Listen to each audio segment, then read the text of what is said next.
Welcome to T-SAT. ఈరోజు మనం చెప్పుకోబోతున్న topic వచ్చేసి షోడశ మహాజనపదాలు. క్రీస్తు పూర్వం 6వ శతాబ్ద కాలంలో మనకి 16 గొప్ప రాజ్యాలు ఏర్పడ్డాయి. కాబట్టి దీన్నే షోడశ మహాజనపదాలు అంటున్నాము. క్రీస్తు పూర్వం 6వ శతాబ్దంలో అనేక పట్టణాలు అభివృద్ధి వలన ఈ యొక్క శతాబ్దాన్ని రెండవ పట్టణీకరణ అని చెప్పేసి అంటాము. రైట్, మనకి సింధు నదిలోయ నాగరికతని తొలి పట్టణీకరణ అంటాము. క్రీస్తు పూర్వం 6వ శతాబ్దంలో గంగా నదీ లోయలో అనేక పట్టణాలు అభివృద్ధి చెందాయి. సో మనకి ఈ అనేక పట్టణాలు అభివృద్ధి చెందడం వల్ల షోడశ మహాజనపద కాలాన్ని రెండవ పట్టణీకరణ అని చెప్పేసి చెప్పడం జరుగుతూ ఉంది. జన అనగా ప్రజలు, జన అనగా ప్రజలు, పదము అనగా స్థిర నివాసము. రైట్, జనపదం అంటే రాజ్యాలు. రైట్, మనకి క్రీస్తు పూర్వం 6వ శతాబ్ద కాలంలో 16 గొప్ప రాజ్యాలు ఏర్పడ్డాయి. రైట్, 16 గొప్ప రాజ్యాలు ఏర్పడ్డాయి. షోడశ అంటే 16 అండి. షోడశ అంటే 16, మహా అంటే గొప్ప, జనపదాలు అంటే రాజ్యాలు. 16 గొప్ప రాజ్యాల కాలము. రైట్, మనకి 16 గొప్ప రాజ్యాల ఆవిర్భావం గురించి చెప్పిన గ్రంథం అంటే అంగుత్తర నిఖయ అని చెప్పాల్సి ఉంటుంది. ఈ అంగుత్తర నిఖయ అనేది మనకి సుత్తా పీఠికలో భాగం అని చెప్పుకున్నాం మనం. బౌద్ధ మతం వివరించేటప్పుడు మనకి 5 భాగాలుగా రాయబడింది ఈ యొక్క సుత్తా పీఠిక. అందులో అంగుత్తర నికాయలో 16 జనపదాల గురించి ఉంది అని చెప్పుకున్నాము. రైట్, ఇక నెక్స్ట్ చూసినట్లయితే మనకి ఎగ్జామ్ పాయింట్ ఆఫ్ లో ఎలా అడుగుతున్నారంటే రాజధానులు మ్యాచ్ ద ఫాలోయింగ్లో అడుగుతూ ఉన్నారు. సో మనకి రాజధానుల పైన అవగాహన ఉండాల్సి ఉంటుంది. రైట్, మొదటి రాజ్యం వచ్చేసి అంగా రాజ్యము. ప్రస్తుత వెస్ట్ బెంగాల్లోని చంపావతి నది ఒడ్డున ఉన్నటువంటి నగరమే చంపా నగరము. రైట్, చంపా నగరం అనేది అంగ యొక్క రాజధాని. ఇక్కడ మనకు అత్యధికంగా మనకి ఇనుము గనులు దొరుకుతున్నాయి. అలాగే తామ్రలిప్తి అనే రేవు కూడా మనకి ఈ యొక్క రాజ్యంలో ఉంది. ఇనుప గనులు ఉన్నాయి. అలాగే మనకి చంపా నది, గంగా నది ఉపనది అన్నమాట. రైట్, వెస్ట్ బెంగాల్ రాష్ట్రం అనేది గుర్తుపెట్టుకోవాలి, పశ్చిమ బెంగాల్ రాష్ట్రము. ఇక సెకండ్ వన్ చూసినట్లయితే మగధ. మగధ యొక్క తొలి రాజధాని గిరివ్రజ. గిరివ్రజ దానికే మరమ్మతులు చేపట్టి రాజగృహగా పేరు మార్చుకున్నారు. రైట్, రాజగృహం పాత పేరు గిరివ్రజ, కొత్త పేరు రాజగృహ. తర్వాత కాలంలో రాజగృహం అంత సేఫ్ కాదని చెప్పేసి పాటలీపుత్రం అనేటువంటి జలదుర్గాన్ని నిర్మించుకోవడం జరిగింది. పాటలీపుత్రము బీహార్, ప్రస్తుత పాట్నా జిల్లా, గయా జిల్లా, ఈ 2 జిల్లాలలో మొదట మగధ ప్రారంభమైంది. తర్వాత కాలంలో పూర్తి భారతదేశాన్ని తన కంట్రోల్లో తీసుకుంది. కానీ మొదట ఎక్కడ ప్రారంభమైందయ్యా అంటే గయా జిల్లా, పాట్నా జిల్లాలో ప్రారంభమైంది. కాశీ రాజధాని కాశీ, వారణాసి. వరుణ మరియు ఆసి అనే 2 నదులు కలవడం వల్ల అది వారణాసిగా మారింది. కాశీ రాజ్యం యొక్క రాజధాని కాశీ, దాన్నే మనం వారణాసి అంటున్నాం. దాన్నే బెనారస్ అన్నాము. బెనారస్ అన్న వారణాసి అన్న ఒకటే, ఉత్తరప్రదేశ్. వరుణ మరియు ఆసి ఈ 2 నదులు కలిసడం వల్ల ఏర్పడ్డ ప్రాంతం వారణాసి. కోసల రాజధాని శ్రావస్తి, ఉత్తరప్రదేశ్. ఇక్కడ మనకు ప్రధానంగా సరయూ నది ప్రవహిస్తూ ఉంది. పురాణాల ప్రకారం అయోధ్య అనేది కోసల యొక్క రాజధాని. చరిత్ర ప్రకారము శ్రావస్తి అనేది అయోధ్య యొక్క రాజధాని, కోసల యొక్క రాజధాని. రైట్, పురాణాల ప్రకారం అయితే అయోధ్య. రైట్, చరిత్ర ప్రకారం అయితే శ్రావస్తి అనేది కోసల రాజధాని. నెక్స్ట్ చూసినట్లయితే కురుకు 2 రాజధానులు ఉన్నాయండి. ఒకటి హస్తినాపురం, ఇది గంగా నది ఒడ్డున ఉన్నది. గంగా నది ఒడ్డున ఉంది. మనకి ఇంద్రప్రస్థం, ఇది యమునా నది ఒడ్డున ఉన్నది. యమునా నది ఒడ్డున ఉన్నది. హస్తినాపురం అంటే మీరట్. హస్తినాపురం అంటే మీరట్. ఇంద్రప్రస్థం అంటే ఢిల్లీ అని చెప్పాలి. ఢిల్లీకి మాత్రమే యమునా నది ఉంది, హస్తినాపురంకి లేదు. హస్తినాపురం గంగా నది ఒడ్డున ఉన్నది. మీరట్ అని గుర్తుపెట్టుకోవాల్సి ఉంటుంది. మీరట్ ఉత్తరప్రదేశ్, ఇంద్రప్రస్థం ఢిల్లీ. రైట్, కురుకి 2 రాజధానులు ఉన్నాయి. ఇక నెక్స్ట్ చూసినట్లయితే వత్స, కౌశాంబి. అలహాబాదు దగ్గరలో ఉంటుందండి, ప్రయాగకు దగ్గరగా ఉంటుంది. గంగా మరియు యమున అనే 2 ప్రాంతాలు అలహాబాదులో కలుస్తూ ఉంటాయి, దాని దగ్గరలో ఉంటుంది కౌశాంబి అనే రాజ్యము. శౌరసేన, మథుర, ఉత్తరప్రదేశ్. శౌరసేన మథుర ఉత్తరప్రదేశ్, వజ్జీ వైశాలి బీహార్, మల్లులకు కూడా 2 రాజధానులు ఉన్నాయండి, పావాపురి కుశీనగర. ఈ రెండు కూడా మనకు ముఖ్యమైనవే. రైట్. వర్ధమాన మహావీరుడు సల్లేఖనం చేసిన ప్రాంతం పావాపురి, గౌతమ బుద్ధుడు మరణించిన ప్రాంతం కుశీనగర. రైట్. మల్లుల రాజధానిలోనే 2 మరణించారని చెప్పాలి. పాంచాల, ఇక్కడ కూడా 2 రాజధానులు ఉన్నాయి, కాంపిల్య మరియు అహీచత్ర. మనకి కాంపిల్య అహీచత్ర ఉత్తరప్రదేశ్. మనకి పావాపురి బీహార్ అండి. మనకి ఇక్కడ బీహార్, ఇక్కడ నేను ఉత్తరప్రదేశ్ మెన్షన్ చేశానని చెప్పేసి పావాపురి ఉత్తరప్రదేశ్ అనుకోకండి, కుశీనగర మాత్రమే ఉత్తరప్రదేశ్, పావాపురి బీహార్ అని గుర్తుపెట్టుకోవాలి. సరిహద్దు ప్రాంతాలు ఇవి, ఉత్తరప్రదేశ్ బీహార్ సరిహద్దు ప్రాంతాలు. పావాపురి బీహార్, కుశీనగర ఉత్తరప్రదేశ్. పాంచాల 2 రాజధానులు ఉన్నాయి, కాంపిల్య మరియు అహీచత్ర, 2 కూడా ఉత్తరప్రదేశ్. ఇక నెక్స్ట్ చూసినట్లయితే మనకి 11వది చేది సుక్తిమతి. మనకు చంబల్ నది లోయలో అభివృద్ధి చెందినటువంటి రాజ్యం ఇది, బుందేల్ఖండ్. ఈ చంబల్ నది కూడా తర్వాత అక్కడ మనకి ఉత్తరప్రదేశ్ వైపు ఫ్లో అయిపోయి గంగా నదిలో విలీనం అవుతుంది. రైట్. గంగా నదిలో విలీనం అవుతుంది. నెక్స్ట్ చూసినట్లయితే మత్స్య విరాట నగరము. రైట్. దాన్నే మనం జైపూర్ అంటున్నాము, రాజస్థాన్. రైట్. ఈ యొక్క మత్స్య అనేది గంగా నది పరివాహక ప్రాంతం నుంచి బయట ఉంది, సరస్వతి నది పరివాహక ప్రాంతానికి సంబంధించింది. అవంతికి కూడా 2 రాజధానులు ఉన్నాయండి. వేత్రావతి అనే నది 2గా అవంతి రాజ్యాన్ని విభజిస్తుంది. ఉజ్జయిని మరియు మాహిష్మతి, ఈ 2 ముఖ్యమైనటువంటి ప్రాంతాలు. ఉజ్జయిని మరియు మాహిష్మతి అనేది ఈ యొక్క రాజధానులు అన్నమాట. ఇక నెక్స్ట్ సౌత్ ఇండియా చూసినట్లయితే దక్షిణ భారతదేశంలో ఉన్న ఏకైక జనపదం అస్మక. ఈ అస్మక యొక్క రాజధాని పోతన. దీన్నే మనము ప్రజెంట్ బోధన్ అని చెప్పి చెప్తా ఉన్నాము, నిజామాబాద్ జిల్లాలోని బోధన్ అన్నమాట. అండ్ గోదావరి తీర ప్రాంతంలో ఉంది.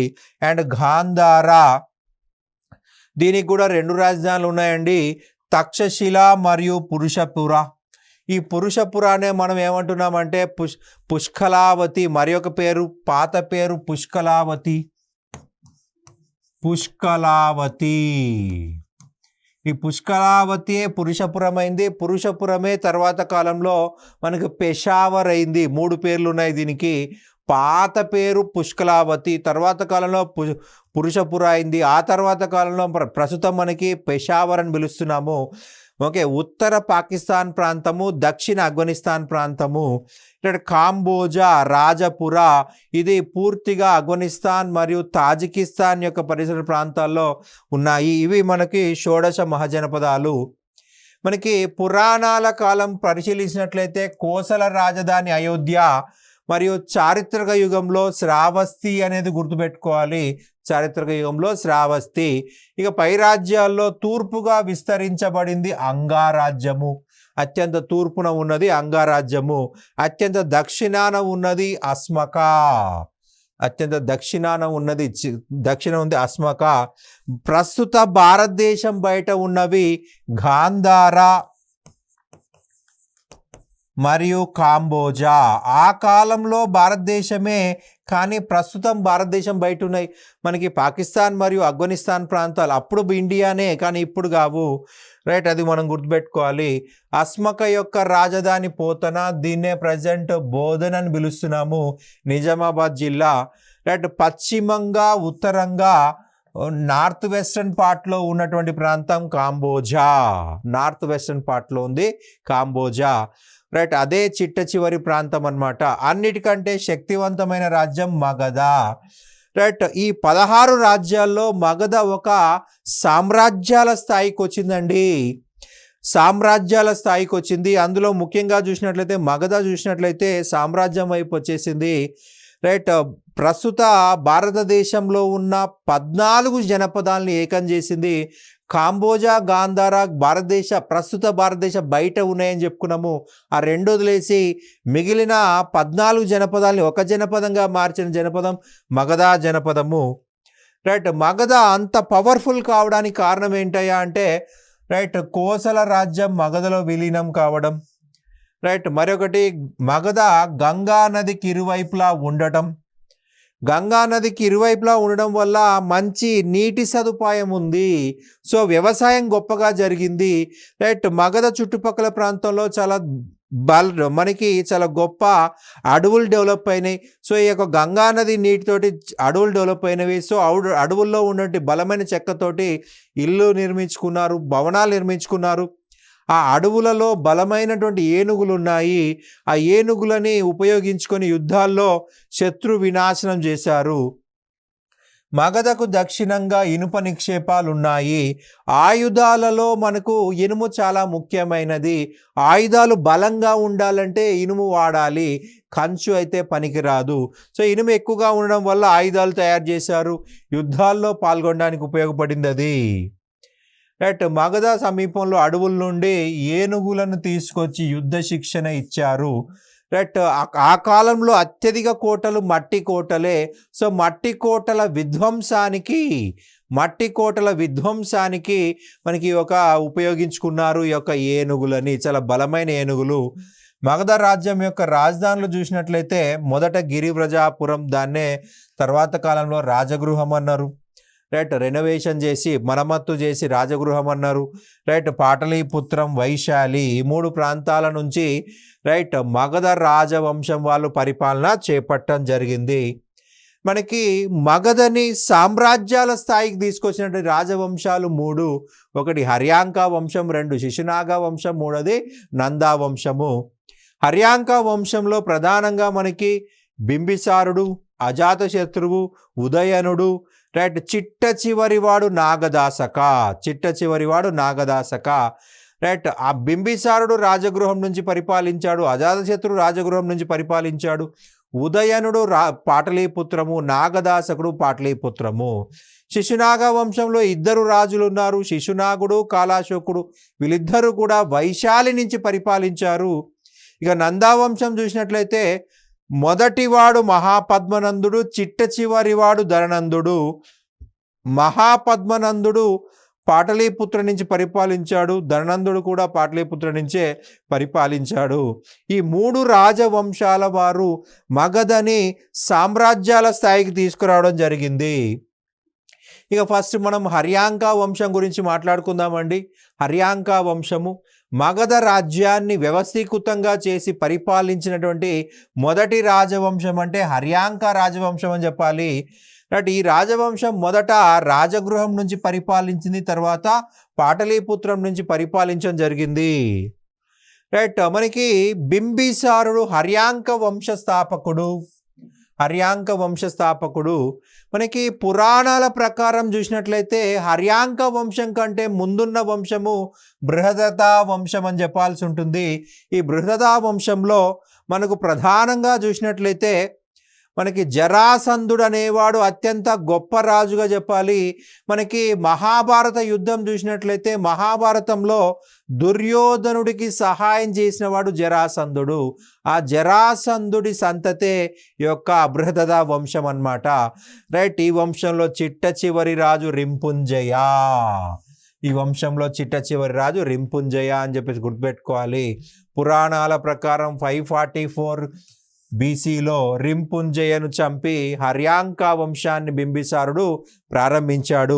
వైదిక సాహిత్యం పరిశీలించినట్లయితే దాని ప్రకారము ప్రమగండ అనే వ్యక్తి మొదటిసారిగా మగధలో పరిపాలన చేశాడు.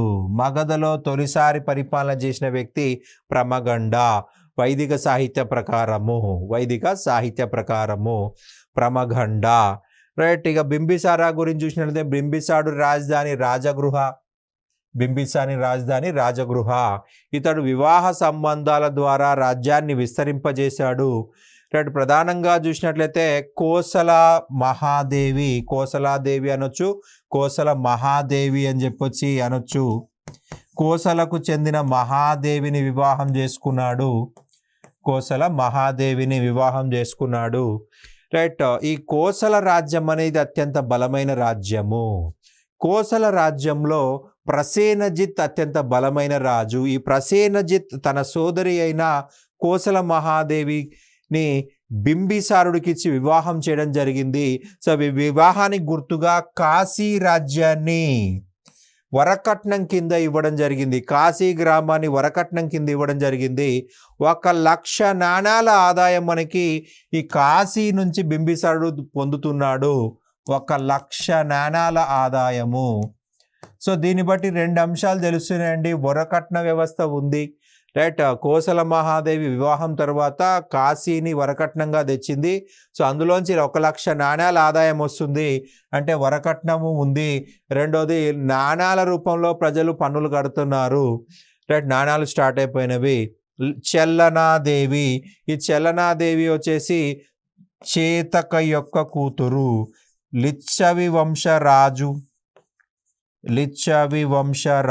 చేతక, ఆ చేతక యొక్క కూతురే చెల్లన, రైట్. ఈ చేతక వజ్జి యొక్క రాజు, లిచ్చవుల యొక్క రాజు, రైట్. మనకి చెల్లన కొడుకే అజాతశత్రువుగా చెప్పడం జరుగుతుంది. ముద్రాదేవి, ముద్రా రాజవంశం యొక్క రాకుమార్తె. భారతదేశంలో మొదటిసారిగా సిద్ధ సైన్యం నిర్వహించిన చక్రవర్తి.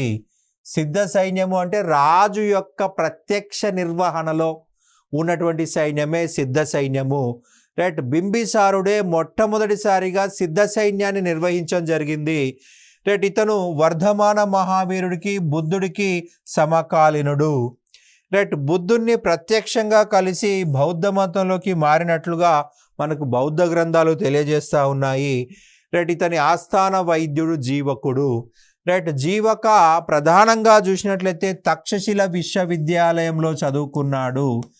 తక్షశిల విశ్వవిద్యాలయంలో చదువుకోవడం జరిగిందనమాట. మనకి భారతదేశంలో అత్యంత పురాతన విశ్వవిద్యాలయము అంటే తక్షశిల విశ్వవిద్యాలయం అని చెప్పాలి, రైట్. ఈ తక్షశిల విశ్వవిద్యాలయంలో చదువుకున్న మొట్టమొదటి గొప్ప వ్యక్తి జీవకుడు.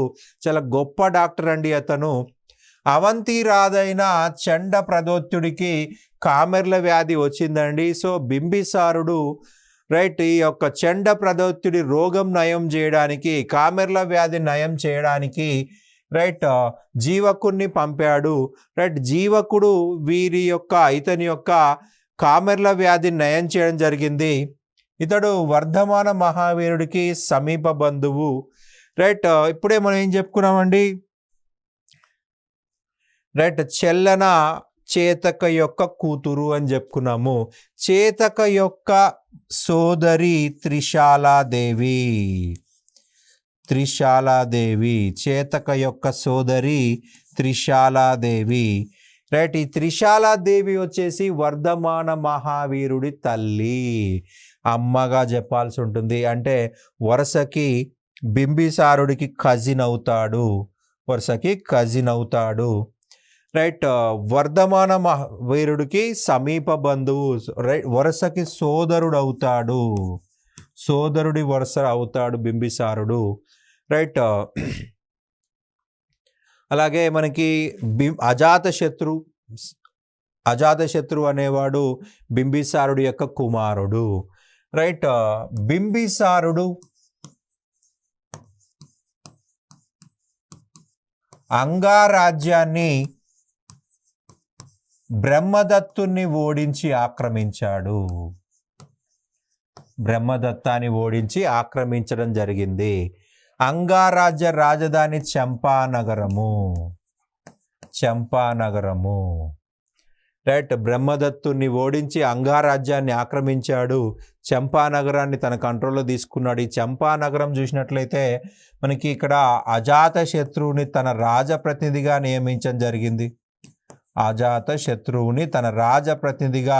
నియమించడం జరిగింది. మరి అంగరాజ్యం పైన ఎందుకు దాడి చేశాడయ్యా అంటే ఇక్కడ అత్యధికంగా ఇనుము గనులు ఉన్నాయి. రెండోది తామ్రలిప్తి అనేటువంటి రేవు పట్టణము. తూర్పు దేశాలతో జరిగే అత్యధిక వ్యాపారం అనేది ఈ తామ్రలిప్తి నుంచి జరుగుతుంది, రైట్. ఈ తామ్రలిప్తి కోసం ఇనుప గనుల కోసము మనకి బలమైన ఆయుధాలు కావాలి అంటే ఇనుము గనులు ఉండాలి, ఇనుము ఉండాలి. ఈ రెండిటి కోసం అంగరాజ్యంపై దాడి చేశాడు. అంగరాజ్యాన్ని ఆక్రమించుకున్నాడు. అక్కడ అజాతశత్రువుని తన ప్రతినిధిగా పెట్టుకోవడం జరిగింది. కానీ దురదృష్టవశాత్తు తన సొంత కుమారుడైన అజాతశత్రువు చేతిలోనే హత్య గావించబడ్డాడు బింబిసారుడు. నెక్స్ట్ కింగ్ వచ్చేసి అజాతశత్రువు. భారతదేశ చరిత్రలో మొదటి పితృహంతకుడిగా పేరుగాంచిన వాడు అజాతశత్రువు. తన తండ్రి అయిన బింబిసారుని చంపేశాడు. ఇతని బిరుదు కులిక. అజాతశత్రు కోసల రాజైన ప్రసేనజిత్ని ఓడించాడు. ఎప్పుడైతే బింబిసారుని చంపేశాడో కోసల మహాదేవి సతి చేసి చనిపోయింది. సో కోసల ప్రసేనజిత్ తన కాశీని వెనక్కి లాక్కున్నాడు. తన సోదరి కోసం ఇచ్చాడు. కానీ ఇక్కడ బింబిసారుడు చనిపోగానే ఆ యొక్క కోసల మహాదేవి సతి చేసి చనిపోయింది. చనిపోవడం వల్ల కోసల ప్రసేనజిత్ కాశీని తిరిగి ఆక్రమించాడు. ఈ కాశీని పొందడం కోసం అజాతశత్రు కోసల రాజైన ప్రసేనజిత్పై దాడి చేసి ఓడించాడు, కాశీని ఆక్రమించుకున్నాడు. రైట్. ప్రసేనజిత్ యొక్క కూతురు వజీరా. ఈ వజీరాని పెళ్లి చేసుకున్నాడు అజాతశత్రువు. వజీరాని పెళ్లి చేసుకొని జరిగింది. ఈ కోసలకి సహాయంగా వజ్జీ మరియు మల్లా అనేటువంటి 2 రాజ్యాలు కూడా రావడం జరిగింది. అయితే ఈ 2 రాజ్యాలని కూడా ఓడించడం జరిగింది. ఇతడు వజ్జీ రాజ్యము ఆక్రమణ చేశాడు. రైట్. దాదాపు 16 సంవత్సరాలు పట్టింది. తన తల్లి రాజ్యమే తన తల్లి చెల్లన రైట్ వజ్జీ రాకుమార్తె, వైశాలి రాకుమార్తె అయినప్పటికీ పట్టించుకోకుండా దాడి చేశాడు. దాన్ని ఆక్రమించుకోవడానికి 16 సంవత్సరాలు పట్టింది. రాచరికము బంధుత్వం ఎరగదు అనే సామెత అజాతశత్రువుకు అప్లై అవుతుంది. తన బంధువులని పట్టించుకోలేదు. తను రాజు కావాలనుకున్నాడు, తనకి రాజ్యం కావాలనుకున్నాడు. అందుకోసమే అతనిపై దాడి చేయడం జరిగింది. వజ్జీని ఆక్రమించాడు. 10 సంవత్సరాలు పట్టింది ఈ ఆక్రమణలో. రైట్. ఇతడు క్రీస్తు పూర్వం 483లో తన రాజధాని అయిన రాజగృహలో మొదటి బౌద్ధ సమావేశాన్ని ఏర్పాటు చేశాడు. మొదటి బౌద్ధ సంగీతిని ఏర్పాటు చేశాడు. గంగా, సోన్ నదుల మధ్యలో పాటలీపుత్రం అనే నగరాన్ని నిర్మించాడు. రైట్. పాటలీపుత్రం ఒక జలదుర్గము. చుట్టూ నీళ్లున్నాయి కాబట్టి జలదుర్గం అంటున్నాము. పాటలీపుత్రమును కుసుమపురం అని కూడా పిలుస్తారు. దీన్నే మనం ఇప్పుడు ఏమంటున్నాం, పాట్నా అంటున్నాము.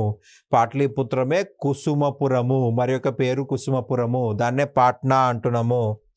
రైట్. ఉదయనుడు అజాతశత్రు తర్వాత రాజైన వ్యక్తి. అజాతశత్రు కాలంలో ప్రధానంగా మనకి అవంతి రాజ్యము, ఈ అవంతి రాజ్యము పక్కనే ఉన్నటువంటి వత్సా రాజ్యమును ఆక్రమించడం జరిగింది. ఈ వత్సా రాజ్యం ఆక్రమించడంతో అజాతశత్రుకు భయం ఏర్పడింది. తన రాజధాని రాజగృహమును స్ట్రెంథెన్ చేసుకున్నాడు. కానీ అవంతి మగధ పైన దాడి చేయలేదు. దాడి చేస్తుందని భయంతో రాజగృహాన్ని స్ట్రెంథెన్ చేసుకున్నాడు. ఇక ఉదయనుడు రాజధానిని రాజగృహ నుండి పాటలీపుత్రంకు మార్చాను. సో పాటలీపుత్రం నుంచి పరిపాలించిన మొదటి హర్యాంక రాజు అంటే ఉదయనుడు అని చెప్పాల్సి ఉంటుంది. హర్యాంక వంశంలో చిట్ట చివరి రాజు నాగదాసకుడు. రైట్. శిశునాగా వంశము. రైట్. శిశునాగుడు అనేవాడు నాగదాసకుని హత్య చేసి శిశునాగా వంశం ప్రారంభించడం జరిగింది. మగధ రాజ్యాన్ని వైశాలి అనే నగరము రాజధానిగా వీళ్ళు పరిపాలించడం జరిగింది. రాజధానిని పాటలీపుత్రం నుంచి వైశాలికి మార్చాడు శిశునాగుడు. రైట్. పాటలీపుత్రం నుండి వైశాలికి మార్చాడు, బీహార్కి మార్చడం జరిగింది. ఈ యొక్క శిశునాగుడి కాలంలోనే అతని కుమారుడు కాలాశోకుడు. ఈ కాలాశోకుడు అనేవాడు అవంతిపై దాడి చేసి అవంతి మరియు వత్సా రాజ్యాలను ఆక్రమించాడు. అవంతిని ఆక్రమించాడు, అవంతితో పాటు వత్సను ఆక్రమించేశాడు. శిశునాగుడి కుమారుడే కాలాశోకుడు. ఇతని కాలంలోనే అవంతిపై దాడి చేసి అవంతిని వత్సని మగధలో విలీనం చేయడం జరిగింది. ఇక కాలాశోకుడు పురాణాల్లో చెప్పబడిన కాకవర్ణుడే కాలాశోకుడు. ఇతని కాలంలో 383లో వైశాలి ప్రాంతంలో రెండవ బౌద్ధ సమావేశం అనేది జరిగింది. రెండవ బౌద్ధ సమావేశము. మనకి నందా వంశము, మూడవ వంశము. భారతదేశాన్ని పరిపాలించిన మొట్టమొదటి శూద్రులు నంద వంశస్థులు. మహాపద్మనందుడు శూద్రుడు. ఈ వంశ స్థాపకుడు. ఈ మహాపద్మనందుడు కాలాశోకుని అతని యొక్క 8 మంది కుమారులను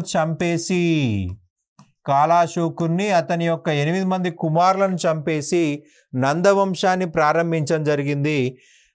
వీళ్ళ రాజధాని పాటలీపుత్రం తీసుకొచ్చేసాడు. మనకి మహాపద్మనందుడు యొక్క బిరుదులు సర్వక్ష తాంత్రిక్, రెండవ పరశురాముడు, ఉగ్రసేనుడు.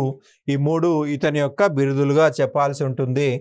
భారతదేశాన్ని పరిపాలించిన మొట్టమొదటి శూద్ర చక్రవర్తి మహాపద్మనందుడు. ఇతను తన రాజధానిని వైశాలి నుండి పాటలీపుత్రంకి మార్చాను. శిశునాగుల కాలంలో వైశాలి రాజధాని అండి, దాని నుంచి పాటలీపుత్రానికి మారాడు. మహాపద్మనందుడి కాలంలో మగధ రాజ్యం వాయువ్య ప్రాంతం నుండి ఒరిస్సా వరకు విస్తరించింది. తన సైన్యాన్ని పునర్వ్యవస్థీకరించి కళింగను మొదటిగా ఆక్రమించాడు. మనకు ప్రధానంగా చూసినట్లయితే మిగిలిపోయిన రాజ్యాలన్నీ కూడా ఆక్రమించాడు. మనకి కురు కావచ్చు, మత్స్య కావచ్చు, పాంచాల కావచ్చు, మొదలగు వాటన్నిటిని కూడా ఆక్రమించేశాడు మహాపద్మనందుడు. దక్షిణ భారతదేశంపై దండయాత్ర చేసిన తొలి ఉత్తర భారతీయ రాజు మహాపద్మనందుడు.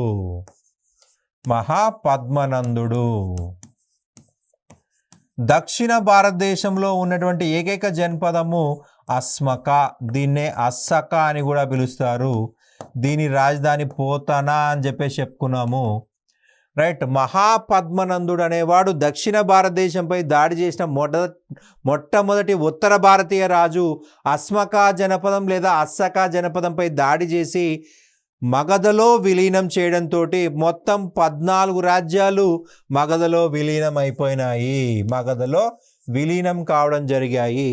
పూర్తి ప్రస్తుత భారతదేశం మనకి గాంధార, కాంబోజా అనే 2 ప్రాంతాలు మినహా మిగిలిన అన్ని ప్రాంతాలను అతను తన రాజ్యంలో విలీనం చేసుకోవడం జరిగిందనమాట.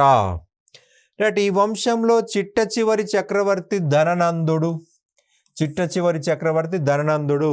ఇతన్ని గ్రీకులు అగ్రమేస్ అని చెప్పేసి పిలవడం జరిగింది. అగ్రమీన్ లేదా అగ్రమేస్. ఇతని కాలంలో ప్రధానమంత్రి కౌటిల్యుడికే మరి ఒక పేరు చాణక్యుడు. ఇతని కాలంలోనే గ్రీకు చక్రవర్తి అలెగ్జాండర్ వాయువ్య భారతదేశం పైన దండెత్తాడు.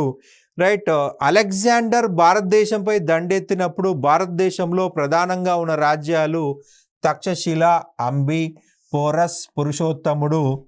ఇతడు పురుషపురం యొక్క రాజు మగధ ధననందుడు.